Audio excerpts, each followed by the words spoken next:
নমস্কার বন্ধুরা, welcome to cricket and football hub.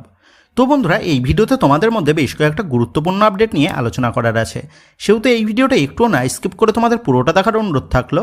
আর তোমরা যারা আমাদের এই চ্যানেলে প্রথমবার এসেছো তারা কিন্তু অবশ্যই ভিডিওতে লাইক দিয়ে চ্যানেলটা সাবস্ক্রাইব করে রেখো, কারণ তুমি কিন্তু এখানে তোমার প্রিয় দলের সমস্ত রকম খেলার খবর সবার আগে পেয়ে যাবে। তো চলো আর দেরি না করে আজকের ভিডিওর মেন টপিকগুলো নিয়ে আলোচনা শুরু করা যাক। সো ফার্স্ট অফ অল যদি আই লিগের বিষয় নিয়ে কথা বলা যায়, তো গত বেশ কয়েক মাস আগেই গত মৌসুমের আই লিগ টুর্নামেন্টটা শেষ হয়ে গেছে। তবে এতদিন পর্যন্ত আমাদের কাছে কিন্তু অজানা ছিল এই মৌসুমের আই লিগ চ্যাম্পিয়ন কোন দল হচ্ছে, কারণ একদিকে ইন্টারকাশি এবং অপরদিকে চার্চিল ব্রাদার্স, এই দুই দলই কিন্তু এই মৌসুমের আই লিগ চ্যাম্পিয়ন হওয়ার প্রবল দাবিদার ছিল।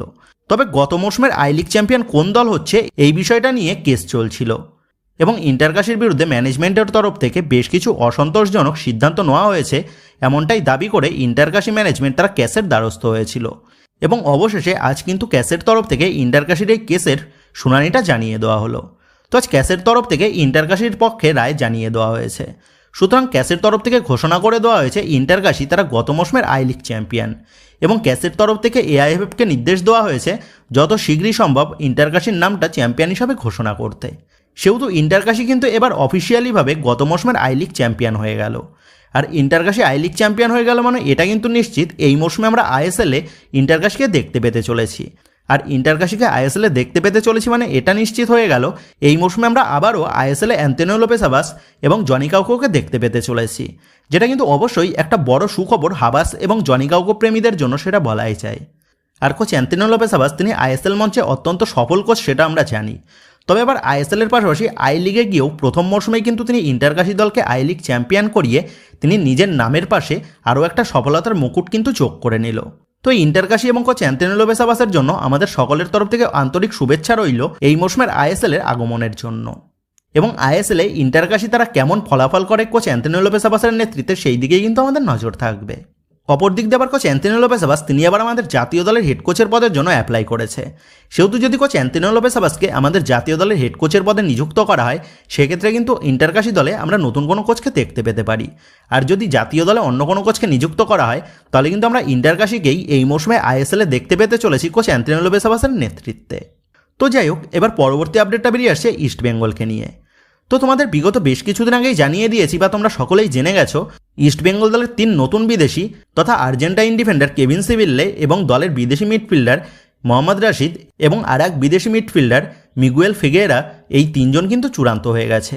আর ঠিক সেই মতনভাবেই আজ কিন্তু কিছুক্ষণ আগে ইস্ট বেঙ্গল ম্যানেজমেন্টের তরফ থেকে অফিসিয়ালিভাবে এই 3 বিদেশি প্লেয়ারের নামটা ঘোষণা করে দেওয়া হয়েছে।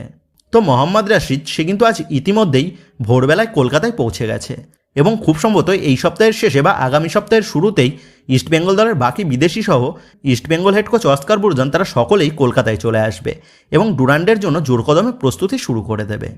তবে ডুরান্ডের কথা বলতে গেলে আরও একটা বড় গুরুত্বপূর্ণ আপডেট বেরিয়ে আসছে এই মুহূর্তে, আর সেই গুরুত্বপূর্ণ আপডেটটা বেরিয়ে আসছে মোহনবাগানকে কেন্দ্র করে। তো আজ সকালের ভিডিওতেই তোমাদের জানিয়ে দিয়েছিলাম গত মৌসুমের সেরা স্ট্রাইকার হিসাবে মনোনীত হয়েছে জেমি ম্যাকলারেন, এবং আগামী 29শে জুলাই মোহনবাগান দিবসের দিন মোহনবাগান তাঁবু থেকেই জেমি ম্যাকলারেন তিনি নিজের পুরস্কারটা নেবেন। সেহেতু 29 তারিখের আগেই কলকাতায় পা দিয়ে দেবে জেমি ম্যাকলারেন, এবং আজ কিন্তু সেটা অফিসিয়ালিভাবে ঘোষণা হয়ে গেল জেমি ম্যাকলারেন সে কিন্তু কলকাতায় নামতে চলেছে 29 তারিখের আগেই। সেহেতু অবশ্যই মোহনবাগান দলের এই সমস্ত লেটেস্ট আপডেটগুলো সবার আগে জানার জন্য তোমরা আমাদের চ্যানেলটাকে অবশ্যই সাবস্ক্রাইব করে রেখো। তো যাই হোক, এর পাশাপাশি মোহনবাগানকে নিয়ে আরও যে বেশ কয়েকটা গুরুত্বপূর্ণ আপডেট বেরিয়ে এসেছে, সেগুলি হচ্ছে মোহনবাগানের প্রি সিজন নিয়ে। তো আজকের সকালের ভিডিওতে তোমাদের এটাও জানিয়ে দিয়েছিলাম জেমি ম্যাকলারেন বাদে দলের বাকি সমস্ত বিদেশিরা আগস্ট মাসের 2-3 তারিখের মধ্যেই কলকাতায় পা দিয়ে দেবে। আর ঠিক তেমনভাবেই আজ কিন্তু এমবিএফটির তরফ থেকেও ঘোষণা করে দেওয়া হয়েছে মোহনবাগান দলের বাকি সমস্ত বিদেশিরা আগস্ট মাসের প্রথম সপ্তাহেই কলকাতায় পা দিয়ে দেবে। এর পাশাপাশি আবার ডুরান্ড কাপের কথা মাথায় রেখে দলের সমস্ত ভারতীয় প্লেয়ারদের এই মাসের শেষের দিকেই অর্থাৎ 29 তারিখের আগেই মোহনবাগান শিবিরে যোগ দেওয়ার অনুমতি দিয়ে দিয়েছে মোহনবাগান ম্যানেজমেন্ট। সেহেতু 29 তারিখের আগেই আমরা মোহনবাগান দলের সমস্ত ভারতীয় প্লেয়ারদের অনুশীলনে নামতে দেখতে পেতে চলেছি, এবং কোচ হোসে মলিনা তিনি হয়তো আগস্ট মাসের প্রথম সপ্তাহে কলকাতায় পা দিয়ে দেবেন। সেহেতু আগস্ট মাসের প্রথম সপ্তাহের শেষের দিকে অথবা আগস্ট মাসের দ্বিতীয় সপ্তাহের শুরুতেই মোহনবাগান দল তারা কিন্তু পুরোদমে অনুশীলনে নেমে পড়বে কোচ হোসে মলিনার নেতৃত্বে।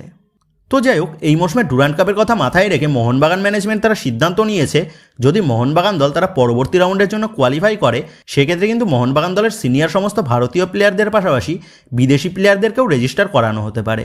আর এই মৌসুমে ডুরান্ড কাপেও মোহনবাগান দলের যেমন গ্রুপ পড়েছে তাতে এটা কিন্তু নিশ্চিত মোহনবাগান দলের ছেলেরা তারা যদি একটু ভালো খেলে তাহলে কিন্তু মোহনবাগান তারা পরবর্তী রাউন্ডের জন্য কোয়ালিফাই করে যাবে। আর মোহনবাগান ডুরান্ড কাপের পরবর্তী রাউন্ডের জন্য কোয়ালিফাই করে গেলে মোহনবাগান দলের সমস্ত বিদেশিদেরই কিন্তু ডুরান্ড কাপের জন্য রেজিস্টার করা হবে, যেটা কিন্তু অবশ্যই এই মুহূর্তে দাঁড়িয়ে একটা বড় সুখবর, সেটা বলাই যায়। তো বন্ধুরা তোমরা কমেন্ট করে জানিও মোহনবাগান তারা যদি তাদের ফুল স্কোয়াড নিয়ে এই মৌসুমে ডুরান্ড কাপে নামে তাহলে কি মোহনবাগান দল এই মৌসুমে ডুরান্ড কাপ চ্যাম্পিয়ন হতে পারবে? এই বিষয়ে তোমাদের মতামত অবশ্যই নিচে কমেন্ট করে জানিয়ে দিও। তো বন্ধুরা এই ভিডিওতে এই আপডেট কটা নিয়েই তোমাদের মধ্যে আলোচনা করার ছিল। তো আশা করি ভিডিওটা তোমাদের ভালো লেগেছে। তো যদি ভিডিওটা ভালো লেগে থাকে তাহলে ভিডিওতে লাইক দিয়ে চ্যানেল সাবস্ক্রাইব করে পাশে থাকা বেল আইকনটা অবশ্যই প্রেস করে দিও। তো বন্ধুরা এই ভিডিওটা এটুকুই ছিল। তো আসি বন্ধুরা, দেখা হচ্ছে পরের ভিডিওতে।